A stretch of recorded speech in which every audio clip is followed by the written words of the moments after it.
U.S. breaking news, change your read newspaper habit. Knight was 21 when she was kidnapped in 2002, the first of Castro's victims. He raped her repeatedly, police said, impregnating her 5 times and beating her so badly she miscarried each time.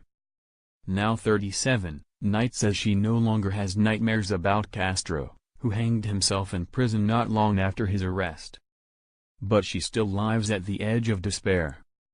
"I do have triggers," she said in an interview with NBC News. "Certain smells.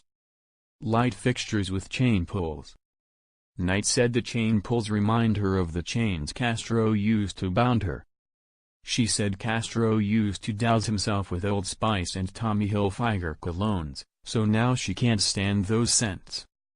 But more than anything, she can't bear the smell of bacon grease. "One of the meals he made for us was hot dogs, rice and eggs, all cooked in bacon grease and all served together in a bowl," she said. "I get a nauseous feeling when I smell that." Knight, who still lives in the Cleveland area, married her husband, Miguel, in 2015 and released a second memoir this month, Life After Darkness. "I have found joy in my life," Knight, who has changed her name to Lily Rose Lee, recently told Megyn Kelly on NBC's Today. Joy is a feeling Knight couldn't imagine she would ever feel again after she was kidnapped. "Castro had told her that happiness was not for me and that it would never happen to me," she said. "But now I have a chance to make my own destiny." Knight is still in the process of wading into the wider world. She doesn't watch TV and avoids the news. Asked about the #MeToo movement, she said she wasn't familiar with it. "I watch family movies like Drive. Doolittle," she said. "Sometimes my agent will tell me things about the outside world." Knight's life was difficult even before Castro kidnapped her off the street. Several years before they crossed paths, Knight was gang raped as a teenager and bore a child she named Joey who was later put up for adoption, her family has said.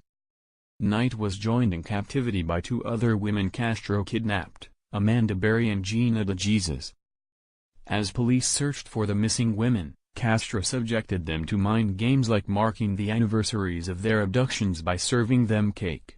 "They were cut off from the world, but some new seeped in," Knight said. Among other things, she said she learned that Barack Obama was running for president from Castro, who was not happy about it. "I said, 'Oh my God, that is so cool,'" Knight recalled. "But I had to say that in my head because he was not in favor. I kept my opinion to myself." Knight said that while Castro refused to let her give birth, he made her help Barry deliver a daughter into an inflatable kiddie pool. In a statement she gave to police, Knight said that the baby was not breathing at first and that Castro threatened to kill Barry if the baby died.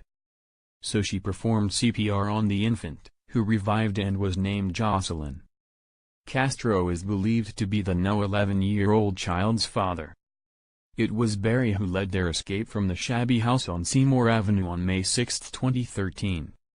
When Barry realized that Castro had forgotten to lock the front door, she opened it and started screaming for help through the screen door.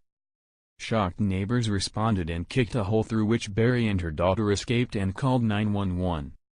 Within hours, Knight and DeJesus were free and Castro was in handcuffs.